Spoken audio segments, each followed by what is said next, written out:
বলেন সিধু কানুর নেতৃত্বে অধিকার আদায়ের যে লড়াই শুরু হয়েছিল আজও তা চলছে।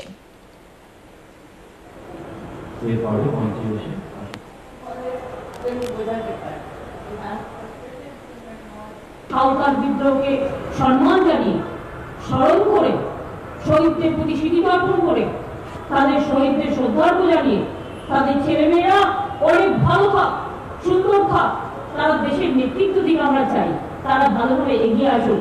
আমরা চাই অরণ্য বাঁচুক, আমরা চাই জঙ্গল বাঁচুক, আমরা চাই সবুজ বাঁচুক এবং আমার মা ভাই বোনেরা হাসুক, তারা ভালো থাক। এই জন্য কোন দিবস আমরা এবারে এই ধর্মতলার সামনে বড় করে করেছি। আগামী বছর থেকেও এই হুল দিবস এই ধর্মতলার এখানেই হবে। সাঁওতাল বিদ্রোহ নিয়ে একটি প্রদর্শনীরও আজ মুখ্যমন্ত্রী উদ্বোধন করেন।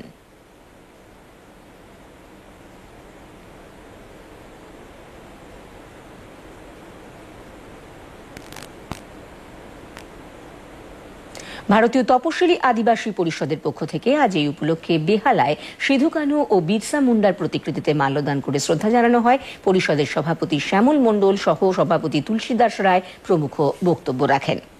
শেষ করবার আগে খবরের বিশেষ কিছু অংশ আরেকবার। জিটিএ নির্বাচনে অংশগ্রহণের সিদ্ধান্ত গোর্খা জনমুক্তি মোর্চার, প্রত্যাহৃত হচ্ছে যাবতীয় আন্দোলন। রবিবারেও এসএসকেএম হাসপাতালের বহির্বিভাগ খোলা রাখার সিদ্ধান্ত রাজ্য সরকারের, উন্নত হচ্ছে জরুরি বিভাগের পরিকাঠামো। নানা অনুষ্ঠানের মধ্য দিয়ে রাজ্যে ঐতিহাসিক হুল দিবস পালিত।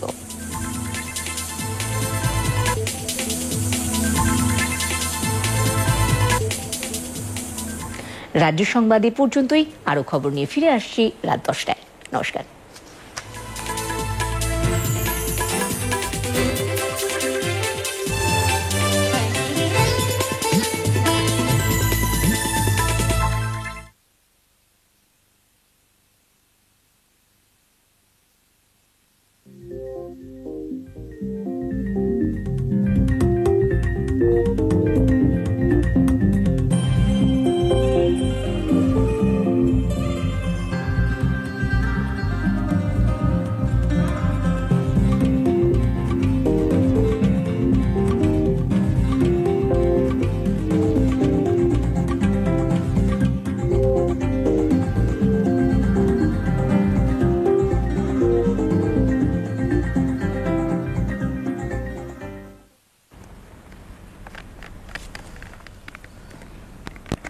যাত্রীর মশাল চাই, রাত্রির তিমির হানিবারে। বঙ্কিমচন্দ্রকে স্মরণ করে একথা বলেছিলেন রবীন্দ্রনাথ। বঙ্কিমচন্দ্র 19 শতকের মধ্যভাগে সেই মশাল বহন করে এনেছিলেন, আর সেই মশালের প্রদীপ্ত শিখায় আলোকিত হয়ে উঠেছিল সে যুগের বাঙালির মন, চিন্তা ও চেতনার জগৎ। তাকে আমরা বলি সাহিত্য সম্রাট, আমরা বলি বাংলা উপন্যাসের জনক। কিন্তু কেন বলি? আজ 175তম জন্মবর্ষের সূচনায় এ কথা বোধহয় নতুন করে ভাবার সময় এসেছে। আজ এই নিয়ে আমাদের অনুষ্ঠান একালের দৃষ্টিতে বঙ্কিমচন্দ্র। আমাদের সঙ্গে আজকে এখানে আছেন দুজন বিশিষ্ট অধ্যাপক। আসুন আলাপ করে নিই তাঁদের সাথে। আছেন অধ্যাপক শ্রুতিনাথ চক্রবর্তী, তিনি বিদ্যাসাগর বিশ্ববিদ্যালয়ের অধ্যাপক। আছেন হিমবন্ত বন্দ্যোপাধ্যায়, যিনি রবীন্দ্র ভারতী বিশ্ববিদ্যালয়ের অধ্যাপনা করেন। আমি প্রথমে স্যারের কাছে একটু প্রশ্ন নিয়ে যাব যে 19 শতকে বঙ্কিমের আবির্ভাব ঘটেছিল, সেই আবির্ভাব সে যুগের সমাজ, জাতি, জীবনে কতখানি ছায়া ফেলেছিল, আপনি যদি আমাদের একটু বলেন। দেখো, আমার সবচেয়ে বেশি করে মনে হয় যে এই যে সাহিত্য সম্রাট তাকে বলা, এটা তো অন্য কাউকে বলা হলো না, বঙ্কিমচন্দ্র চট্টোপাধ্যায়কেই বলা হলো। এর একটা খুব নির্দিষ্ট কারণ ছিল। আমরা তো প্রত্যেকেই জানি যে রেনেসাঁস আমাদের 19 শতককে এমন আলোকদীপ্ত করেছিল যে আমাদের বাংলা সাহিত্যের প্রধান শাখাগুলি সব কিন্তু 19 শতকেই ইমার্জ করছে। সে তুমি উপন্যাস বলো, প্রবন্ধ বলো, এমনকি ছোট গল্প যদি বলো, একদম। এবং এই সমস্ত কিছু কর্মকাণ্ডের পিছনে যে মানুষগুলি রয়েছেন তার মধ্যে অত্যন্ত গুরুত্বপূর্ণ একজন মানুষ বঙ্কিমচন্দ্র এই কারণে আরো বেশি করে বাঙালি মনন এবং বাঙালির আত্মপরিচয় যে বিশেষ পত্রিকাটার অক্ষরে অক্ষরে প্রকাশিত হয়েছিল তার নাম বঙ্গদর্শন। অবশ্যই। এবং বঙ্কিমচন্দ্র সেই বঙ্গদর্শনের শুধু সম্পাদক ছিলেন না, তিনি একধারে যেরকম উপন্যাস লিখছেন ঠিক তেমনি প্রবন্ধ লিখছেন, নতুন ঔপন্যাসিকদের নিয়ে আসছেন, নতুন প্রাবন্ধিকদের নিয়ে আসছেন এবং এই বঙ্গদর্শনের পাতায় পাতায় তিনি কার্যত বাঙালিকে তার মননের খোরাক যোগাচ্ছেন। এইটা আমরা কখনো বঙ্কিমকে ছাড়া, বঙ্কিমকে বাদ রেখে এটা ভাবতে পারি না। মানে সেই যুগের পক্ষে এটা খুব অভিনব ছিল। অভিনব, এবং এইটাই তার সাম্রাজ্য, মননের সাম্রাজ্য যদি বলি, সাহিত্যের সাম্রাজ্য যদি বলি, তাহলে সেটা তো অন্য কিছু নয়। এই যে ভবিষ্যতের উপর এক ধরনের আধিপত্য বলো, মানে পজিটিভ অর্থে, সেইটা বঙ্কিমচন্দ্র করছেন, এইটা তার সাম্রাজ্য, এটাই তাকে সম্রাট করেছে। অবশ্যই। তো এবারে আপনার কাছে যাব যে আমরা জানি যে কোনো বড় লেখকের লেখাতেই সমাজ ভাবনা আসবেই, বঙ্কিমেও ভীষণভাবে এসেছে। আমরা তার উপন্যাসগুলোতে পাচ্ছি বিশ্ববৃক্ষ, কৃষ্ণকান্তের উইল, বা আমরা যদি কমলাকান্তের দপ্তর পড়ি সেখানেও দেখব। তো এই সমাজ ভাবনা কিভাবে আসছে আপনি যদি একটু বলেন। যে কোনো শিল্পী সমাজের কাছে দায়বদ্ধ, যেহেতু তিনি নিজেই সামাজিক জীব। খুব স্বাভাবিক এবং সঙ্গত যে বঙ্কিমচন্দ্রের সাহিত্যকর্মের মধ্যেও সমাজ ভাবনা উঠে আসবে। বঙ্কিমচন্দ্র যে সময়টাতে জন্মেছিলেন সেই সময়টাকে প্রায় বলা যায় যে একটা প্রায় যুগ সন্ধিক্ষণ। রেনেসাঁসের যে ভাবনার কথা আমরা জানি, সেই সময়টাতে প্রবলভাবে ক্রিয়াশীল হয়ে আছে। ফলে বঙ্কিমচন্দ্রের সাহিত্যে আমরা দেখব সমাজ ভাবনাও প্রবল হয়ে আছে। যেমন দু একটা উদাহরণ দেওয়া যেতে পারে। তখনকার দিনে যে সামাজিক সমস্যাগুলো ছিল তার মধ্যে একটা ছিল বিধবা বিবাহ। বঙ্কিমচন্দ্র উপন্যাসগুলোতে আমরা দেখব যে তিনি বিধবা বিবাহকে সেভাবে সমর্থন করেননি, যদিও তিনি তার প্রবন্ধে বলছেন যে বিধবার বিবাহ ভালো, কিন্তু যে বিধবা আন্তরিকভাবে কোনো পতিকে ভালোবাসে তার পক্ষে দ্বিতীয়বার বিবাহ করা উচিত কিনা, মানে সেই মহিলার নিজস্ব ভাবনাকে তিনি গুরুত্ব দিচ্ছেন। হ্যাঁ, ভাবনাটাকে গুরুত্ব। এটা কোনো সামাজিক চলনের ফলাফল এরকম ভাবছেন না। যেটা বলছেন এটা আসলে এই কারণে বলছেন আরো বেশি করে, কারণ তা যদি না হতো তিনি প্রথম উপন্যাস দুর্গেশ নন্দিনী লিখতেন না। দুর্গেশ নন্দিনী নামটা দেখলেই বোঝা যায় তিনি কার কথা বলতে চাইছেন। এবং আয়েশা যখন বলছেন যে বন্দি আমার প্রাণেশ্বর, সেইটা সে যুগের পক্ষে অত্যন্ত প্রগতিশীল একটা, অবশ্যই মানে ভাবাই যায়, অসাধারণ প্রগতিশীল একটা কথা। মানে এইটা হচ্ছে বঙ্কিমচন্দ্র।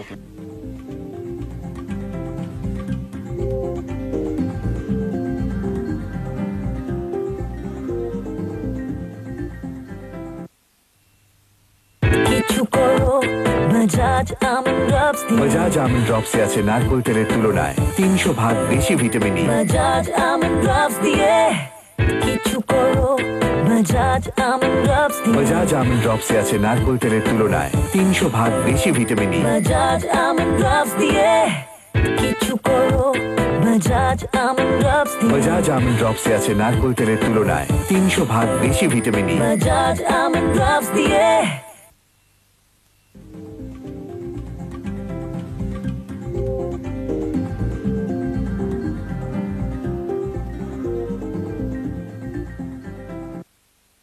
আর আরেকটা ব্যাপার বোধহয় উপন্যাসের থেকেও প্রবন্ধে আরো বেশি স্পষ্ট হয়ে যাচ্ছেন তিনি, তাই না?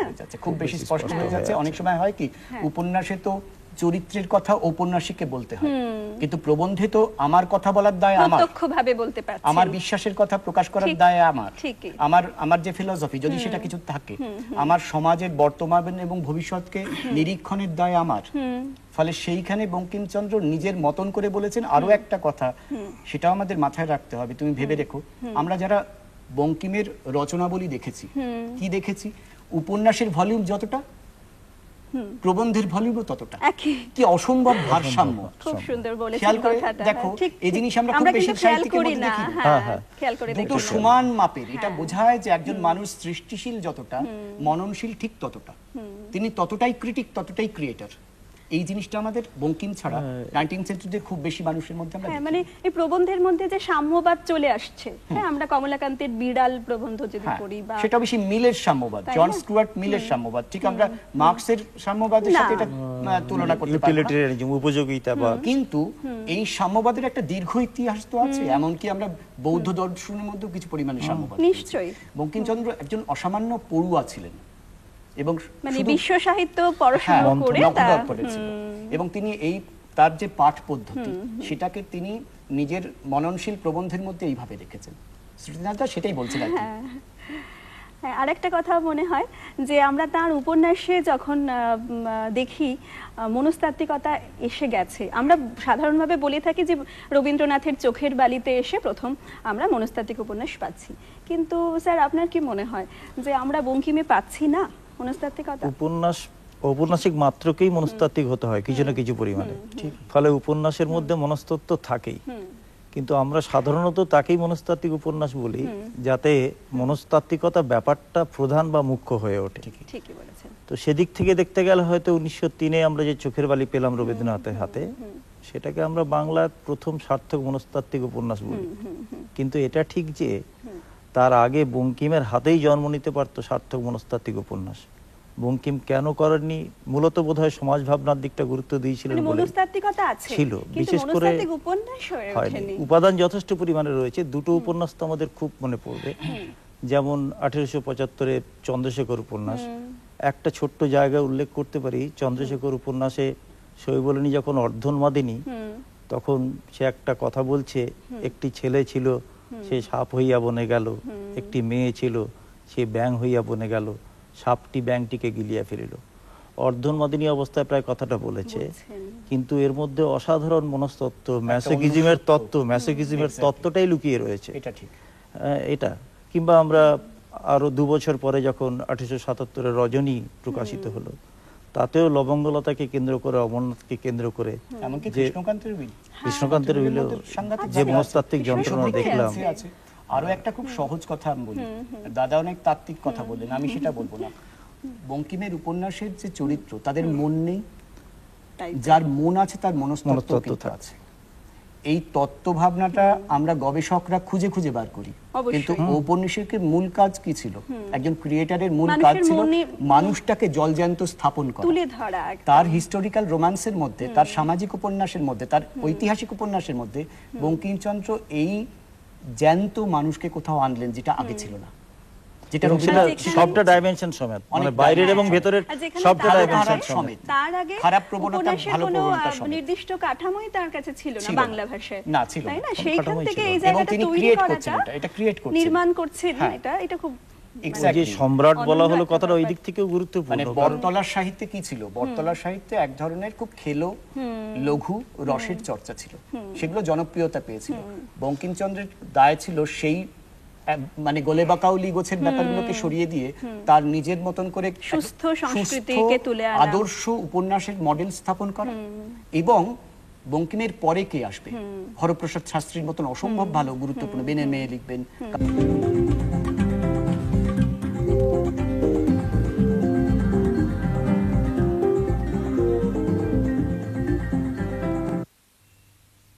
কিছু করো বাজাজ আমন্ড ড্রপস দিয়ে বাজাজ আমন্ড ড্রপসে আছে নারকোল তেলের তুলনায় 300 ভাগ বেশি vitamin E. Bajaj almond drops দিয়ে কিছু করো বাজাজ আমন্ড ড্রপস দিয়ে বাজাজ আমন্ড ড্রপসে আছে নারকোল তেলের তুলনায় 300 ভাগ বেশি vitamin E. Bajaj almond drops দিয়ে কিছু করো বাজাজ আমন্ড ড্রপস দিয়ে বাজাজ আমন্ড ড্রপসে আছে নারকোল তেলের তুলনায় 300 ভাগ বেশি vitamin E. Bajaj almond drops দিয়ে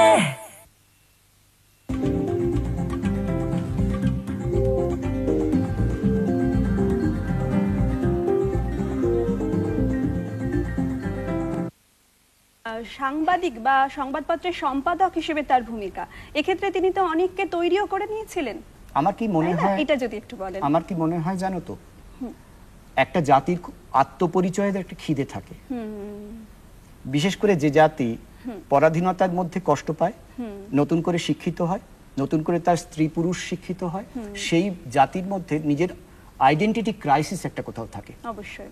তার আগে দিগদর্শনের মতন পত্রিকা ছিল, সোমপ্রকাশের মতন পত্রিকা ছিল, ঈশ্বরগুপ্ত এসে গেছেন, কিন্তু তবু বঙ্গদর্শনের একটা আলাদা বৈশিষ্ট্য এই মননশীল বাঙালির পক্ষে এইটা যেরকম একটা যুগান্তকারী আবির্ভাব, এটা মানে 1872 সালটা আমি বলবো সাংবাদিকতার ইতিহাসে, সম্পাদকীয় মানে সাময়িক পত্রের ইতিহাসে একটা সুবর্ণ যুগের পথ, একটা মানে টার্নিং পয়েন্ট। হ্যাঁ, যেখানে বঙ্কিম দুটো কাজ করছেন।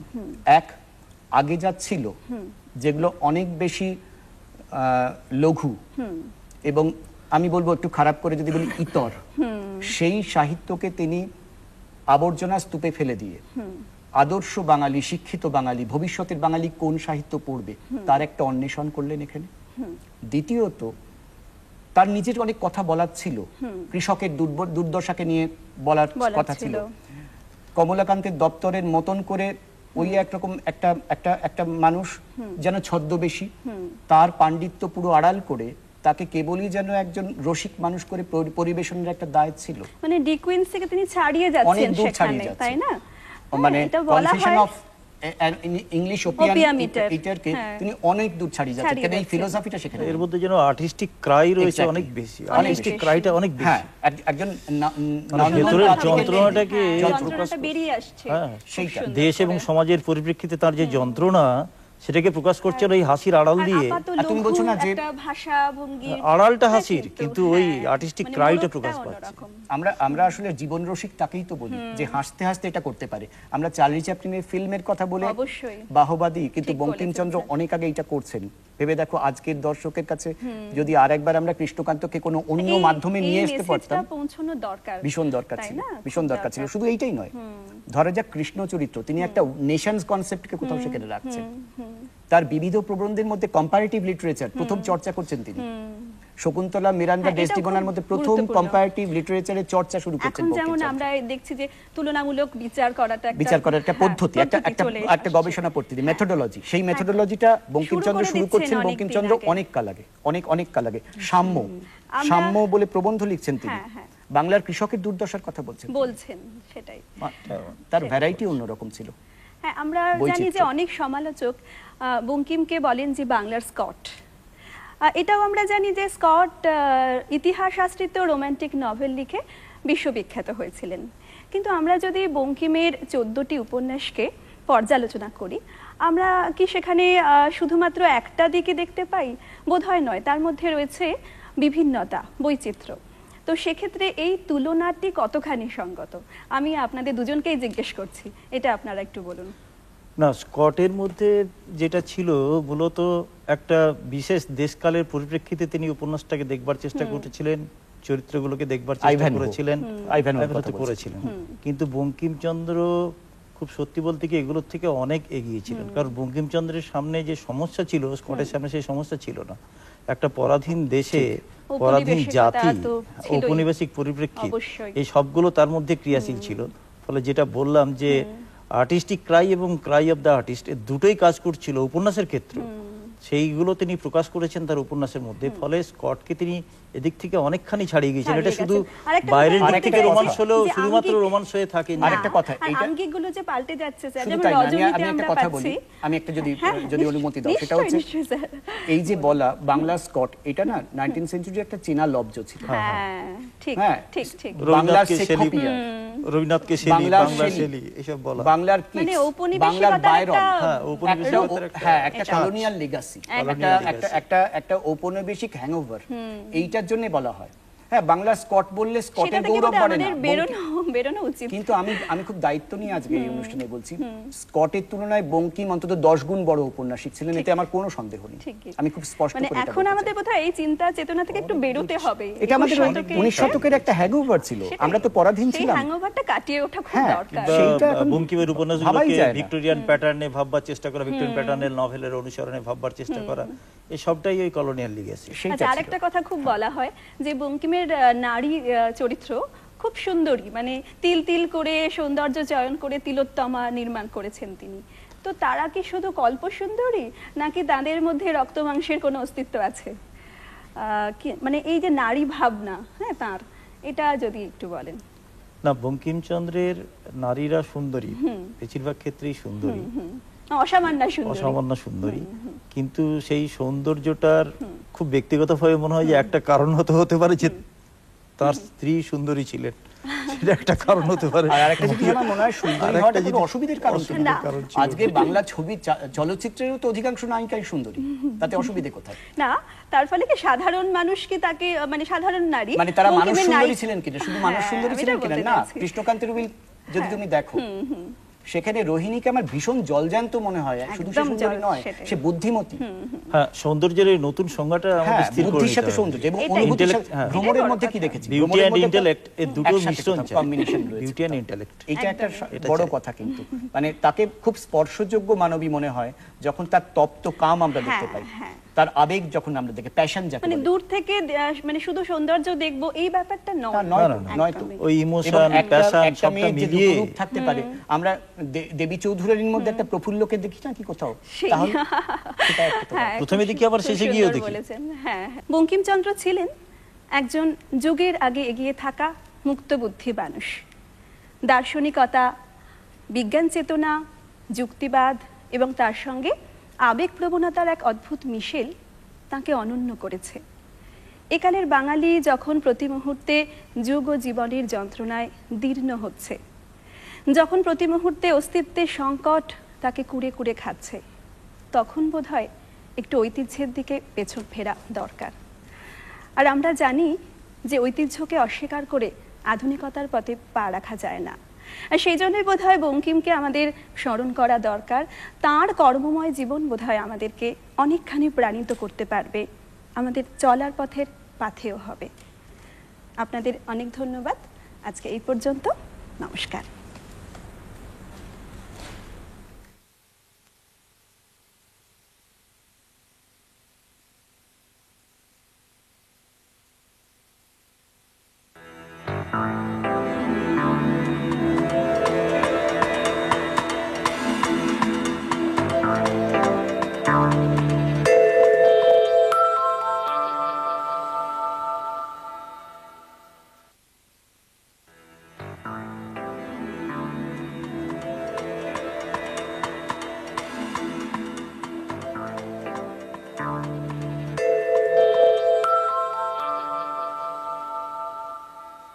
পথকুকুরদের নিরাপদ আশ্রয়ের অন্যতম একটি স্বেচ্ছাসেবী সংস্থার নাম ছায়া। বেসরকারি হিসেবে শুধুমাত্র শহর কলকাতায় পথকুকুরদের সংখ্যা প্রায় 2 লক্ষ।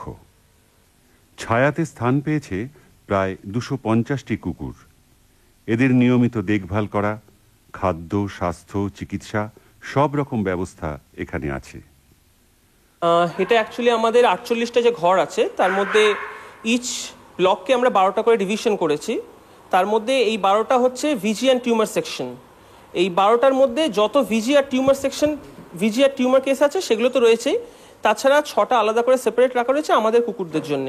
মানে বিভিন্ন কুকুর যেগুলো আমাদের রয়েছে তাদের কোনো না কোনো প্রবলেম তো হয়, ডেভেলপ করবেই, সেগুলোকে আলাদাভাবে ট্রিট করার জন্য এবং টেক কেয়ার করার জন্য এখানে রয়েছে 6টা। আর 6টার মধ্যে মেনলি ভিজি আর টিউমার সেকশন রয়েছে।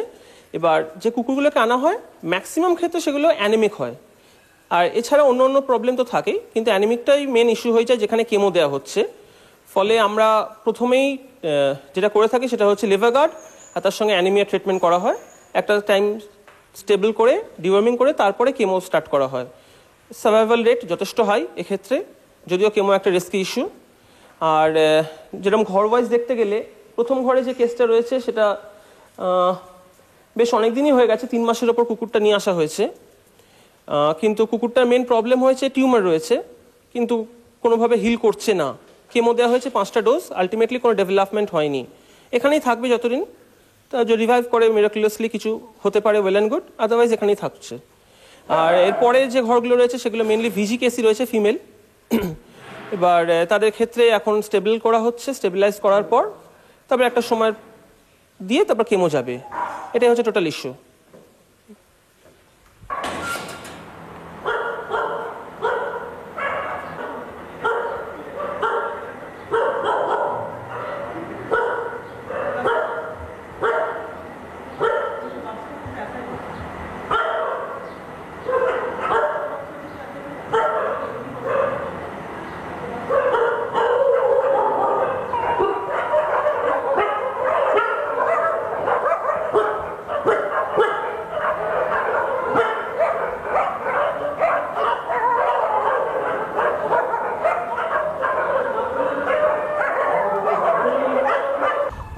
ওরা তো মানে ভগবান ওদের করেছে, ওদের তো ওরা কিছু বলতে পারে না, মানে ওদের দেখে মানে আমাদের ওই সব দেখে তো অনুভব করতে হয় যেটাই করতে হবে ওটাই করতে হবে, করলে খাওয়াতে হবে টাইমে, মানে ওদের ট্রিটমেন্ট করতে হবে, খুব ভালো লাগে, পরিষ্কার ঝরিষ্কার করতে হবে, খুব ভালো লাগে আমাদের।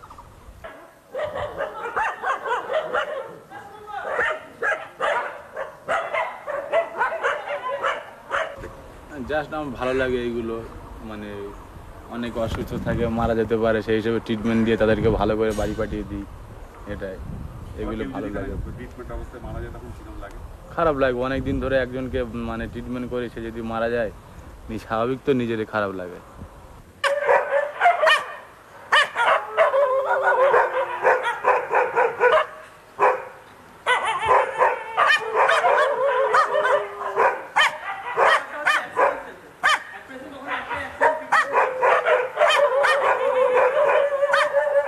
একে আমরা পিক আপ করেছিলাম লাইজেশনের জন্য, একে লাইজেশন করা হয়ে গেছে, এখন ও সম্পূর্ণ সুস্থ, এখন ওকে বাড়ি পাঠানো হচ্ছে বা যেখান থেকে পিক আপ করা হয়েছিল সেখানেই ড্রপ করা হবে।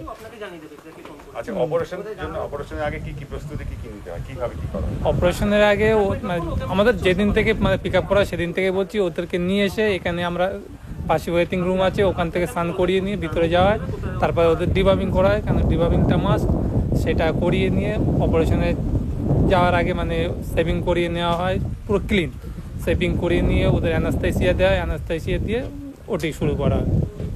ওটিতে রক্তপাত হয় না? জাস্ট সামথিং তো হবেই, কেন কাটাকুটির বিষয়, এতে ব্লিডিং হবে, তার জন্য আমরা মানে ব্লাড বন্ধ করার জন্য কিছু একটা করি, তাই আমরা চেষ্টা করি যাতে না ব্লিডিংটা হয়। কতক্ষণ সময় লাগে? আধ ঘন্টা 30 মিনিট। তারপরে অপারেশনের পরে কি করা? অপারেশনের পরে আমরা মানে ওকে ব্যান্ডেজ করিয়ে ঠিক মতো একটা ক্লিন মানে ক্যালেন্ডারে রাখা হয়, রেখে ওর মানে 5 দিন কিংবা 7 দিন একটা অ্যান্টিবায়োটিকের ডোজ দেওয়া হয়, দেওয়ার পরে ও যখন দেখি না স্টিচ কাটার মতন হয়ে গেছে, স্টিচটা কেটে দিই, অ্যান্টিবায়োটিক ডোজ বন্ধ করি, তারপরে ড্রেসিং দিয়ে যতদিন সুস্থ হয় তারপরে আমরা যেখান থেকে পিক আপ করা হয় সেখানে ড্রপ করে দিই।